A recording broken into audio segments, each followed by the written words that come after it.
Hey everyone, it's Sheri Vegas, and in this resin tutorial I'm going to be making some really beautiful luxe marble coasters, and I'm going to show you just how easy it is to do so.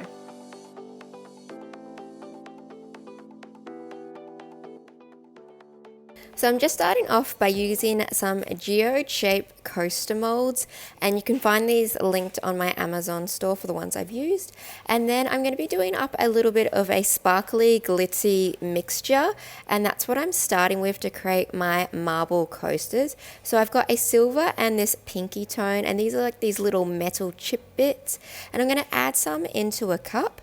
And along with that I'm going to be using some of the Just Resin's German glitter glass in silver and pink silver. So I'm going for a really like pinky silver champagne-y colored theme today. So I'm going to be putting those in the same cup, both of the pink and silver, and then mixing that on up as well. I'm also adding in some of these mica flakes because I had them and I thought they'd be really nice in this sort of mixture. They just give a really soft sort of shine to any piece, and they look really beautiful when they are mixed into the resin. I did break them up so they were a bit smaller, so that way I wouldn't have big flakes of the mica. This is really beautiful and gives a bit more of a realistic crystallized effect. And then I just added in some crushed up mirror glass as well into all of this sort of mixture that I've got going on. A little tiny bit of resin that I have mixed up, so this is just a little bit of casting resin.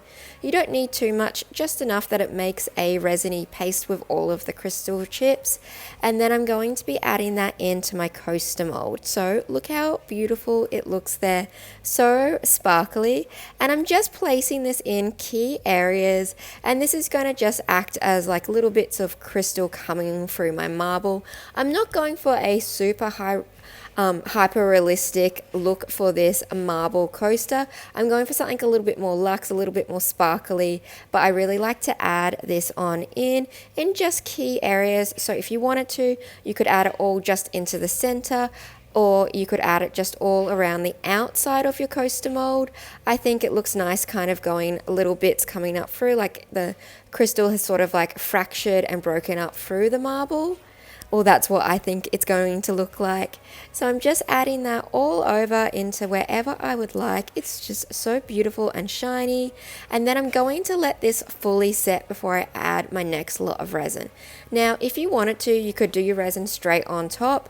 It will blend in, but by letting this fully cure and then adding my next layer of resin, it just means that this is going to stay clear. I'm not going to get any colored resin blending on through and potentially hiding these crystal chips. So I let them fully set before I did mix up the next batch. Now with my next batch, I'm going to be doing a dirty pour.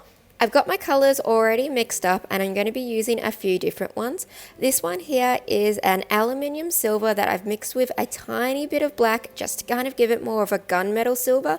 If obviously you've got gunmetal silver, you can just go for that. Then I've got a gray, I've got this champagne, and this one is from Just Resin. And then I'm also going to be using an unbleached titanium or a sandy color, whatever you have around. And then I've also got, for one of my last colors, is just a sparkly mica, so it doesn't have any real color. It will just add a really soft sparkle. It's not a glitter, but it is a mica, and it's got just a really beautiful one. This one was an Artisu, but it's been like discontinued. The brand's not around any longer. And then I've got the majority of my resin is going to be white, so I'm just mixing that up, and I really want just a very, very small amount of all of my other colors. I've got probably 5 mils, if not less, of all of the other colors, because I do want this to be mostly a white marble and not necessarily like a full-on, gray or any other color coming through. I'm also placing a little bit of this white resin just down before I do my dirty pour, just to ensure that I do have a lot of white poking through on the bottom, because when I do pull these coasters out, they're going to be reversed just because of the shape of the mold. And then I am also placing pouring just some of that mica resin down, just with that bit of sparkle. I'm pouring some over the top of the crystal part, some over the white, just wherever I feel like it. And then I'm going to start my dirty pour. So with all of my other colors, I'm going to start by dripping just a tiny bit into my white cup. And I'm just alternating this around, and I'm going to make sure I don't mix up my dirty pour. I'm just going to drip it all over that white, but you can see how small amount of the other colors I am using. Now, if you do want one of the colors to really shine through, then obviously add more of that color, but I'm going really sparingly. I'm not going to go too heavy-handed. I give it a slight swirl, and then I'm going to let that sit for a bit. I let it sit for about 5 to 10 minutes, and you can see that those colors have started to blend in with my white resin, and it's already got a really cool marble effect just sitting in the cup. And then I'm going to start pouring that out on to my coasters. Dirty pours are one of my favorite pouring techniques, but you do have a very little control over where the colors go. So I kind of like to do a little bit here and a little bit there, because obviously most of those colors that I added into my white will be sitting on the surface because I've poured them on top of that white. So I kind of like to pour a little bit here, a little bit there, and then if I need to, I'll then start adding more back in if I feel like there is a bit too much white.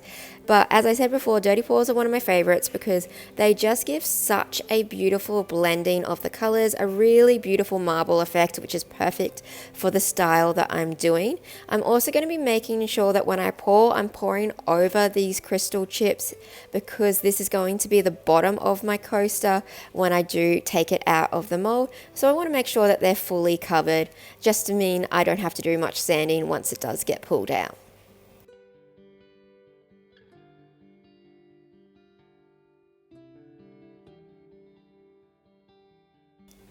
I let my coasters fully cure for about 24 hours, but you can leave them longer if you need to.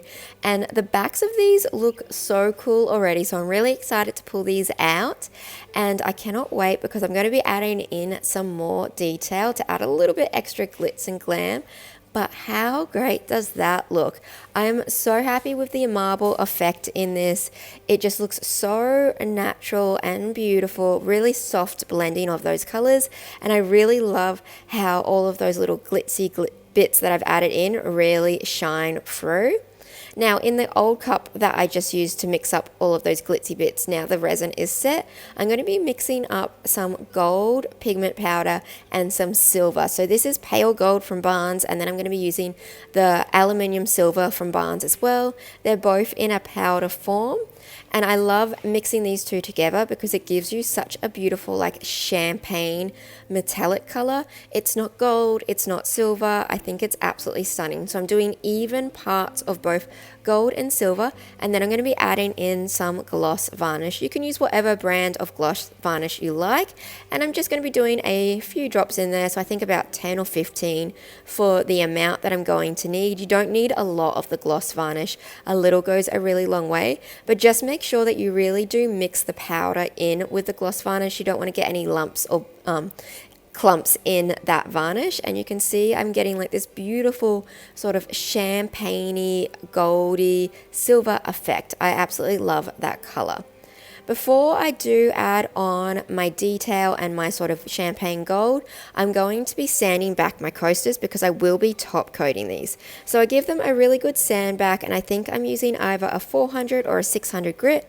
Give them a clean off, and then it's time to start using a really fine brush to add in sort of my marble veins or fractured lines, whatever you want to call these. I think they just really finish off this piece and add a little bit of extra detail. And the great thing about these is they don't have to be perfect because they're meant to look very natural and organic. So you kind of want to really freehand them. And I do like to sometimes follow the sort of lines that I've already created within the resin, because that helps me create some really beautiful organic shapes. So I'm just going over the top, and I do find when I add in my varnish like my gold, I need to do 2 coats. So I kind of go over and do a rough sort of outline, but then I'll go back in once it's fully dry and just follow the lines that I've created to really amp up that color.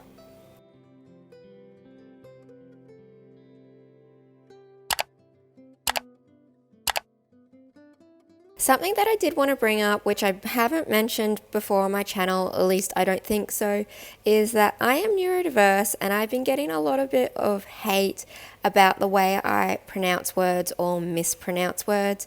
I have ADHD and dyslexia, and part of my dyslexia is I hear and process sounds differently. So sometimes I am mispronouncing words, but I can't pick up on it or hear it. And I also do spell things wrong sometimes. But recently, I've been getting a lot of hate about how I pronounce certain words, and I just want to let you guys know I'm not doing it on purpose. It's just I hear these sounds differently, and I don't even notice when I do speak incorrectly. So just please be patient with me. When I'm happy with my line work, I just go around the outside edge of my coaster. The mold that I use has a really rough edge because it's meant to look like a geo.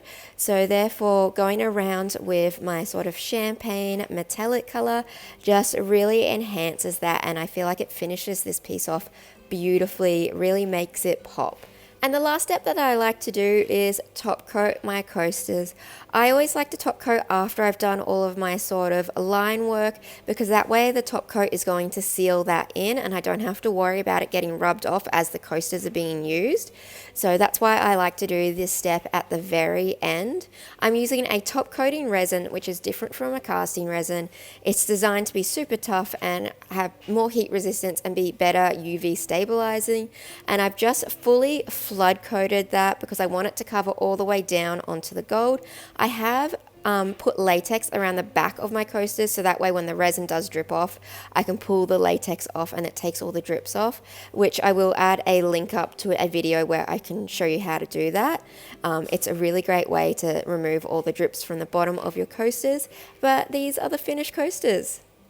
Well, I hope you found this tutorial helpful. If you did, please give it a big thumbs up. If you are new to my channel and you're new to resin, please go and check out my playlist. I have got 2 different playlists to do with resin, so resin casting and resin art.